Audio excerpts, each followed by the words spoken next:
New All Too True Blue Satirical State Histories, Delaware.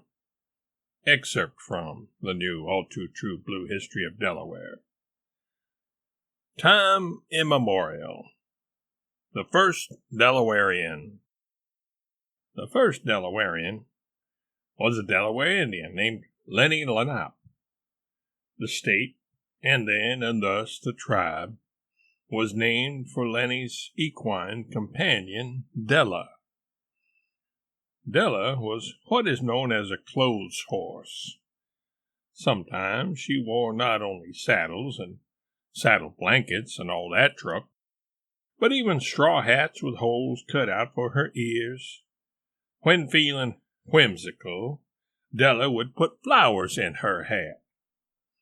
She claimed it was not looks that she got gussied up this way, but in case she got hungry while out in the vast deserts of Delaware. She never resorted to eating the flowers, though, which made her excuse rather suspect than otherwise. You never know what sort of tack Della would take when it came to her sacerdotal vestments, and people and other horses were always curious about what she wore. Newspapers and even the television news shows would report on what she was wearing when she appeared in public. It was exceedingly common to hear people ask their friends, "What did Della wear, boys? What did Della wear?" In a tell-all interview for National Equine, she admitted that she was inspired to get trendy by her first owner, an infamous overdresser.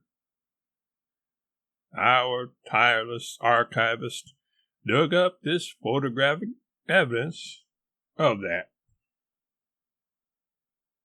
1624, Dutch and Swedes. The first two European nations to try to gain a foothold in Delaware were the Dutch and the Swedes. The Dutch built a shopping mall on Hooch Island and sold prints of Van Gogh paintings, using the succulent juices of tulip bulbs as ink for their printers. This was their way of protesting the exorbitant cost of regular printer ink made from squid squeezings and octopus milking operations. This is the map that the Flying Dutchman made when he staked out the territory for his country. The spirograph-generated symbol in the northeast quadrant of the map was at the time considered just as valid and legally binding as an electronic signature. 1638. New Sweden and Swedish fish. New Sweden was founded as a colony in 1638 and is recognized as the first permanent colony on Delaware soil. Beginning that year, the Swedes operated a cannery on Aguilera Sound on the Delaware River.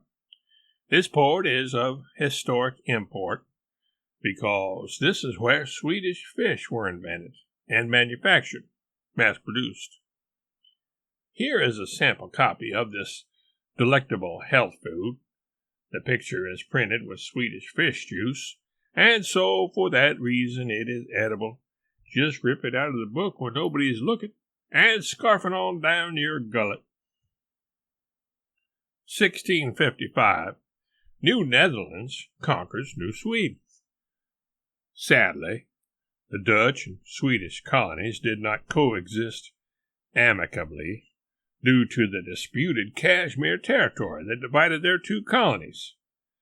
Eventually, the Dutch prevailed and threw all the Swedish fish into Chesapeake Bay, after dousing them with tulip-based printer ink to prevent the fish in the bay from becoming cannibals or, even worse, acquiring a sweet tooth. The Dutch celebrated by having the medallion shown below minted. The image inscribed and embossed on it represents God's favor towards the Dutch and disfavor against the Swedes.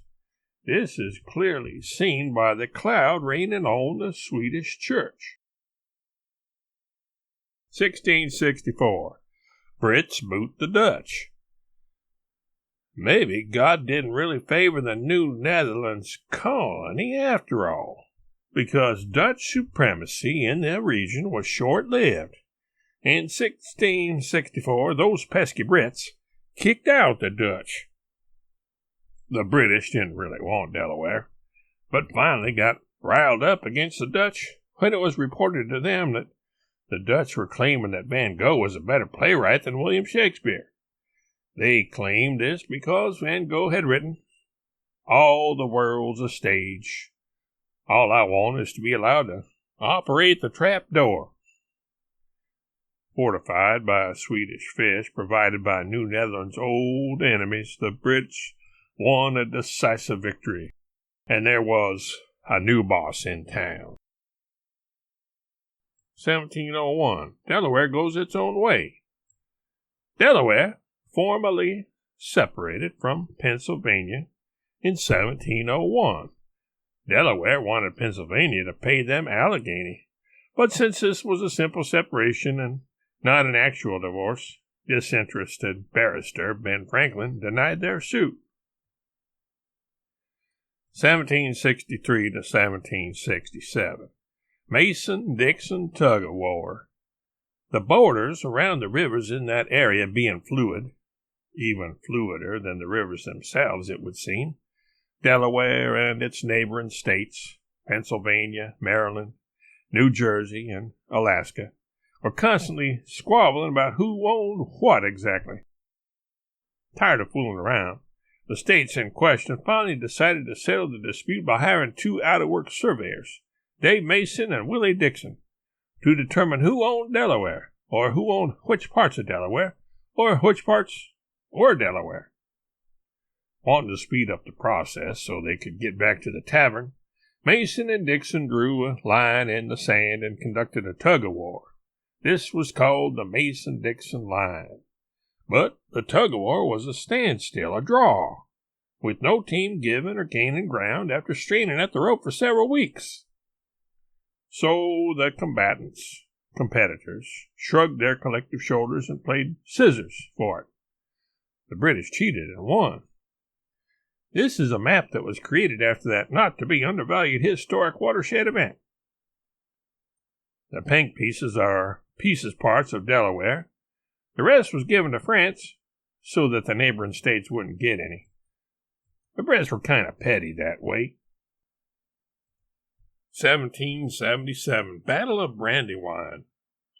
In 1777, one of the epic battles of the Revolutionary War was fought between the British and the American colonists. This engagement was called the Battle of Brandywine. You may wonder why. Logically enough, that moniker was assigned because the battle pivoted on an argument between the two sides on who could drink the most Brandywine in one sitting. A Brandywine drinking contest was set up. Whoever won it would get Delaware as a prize.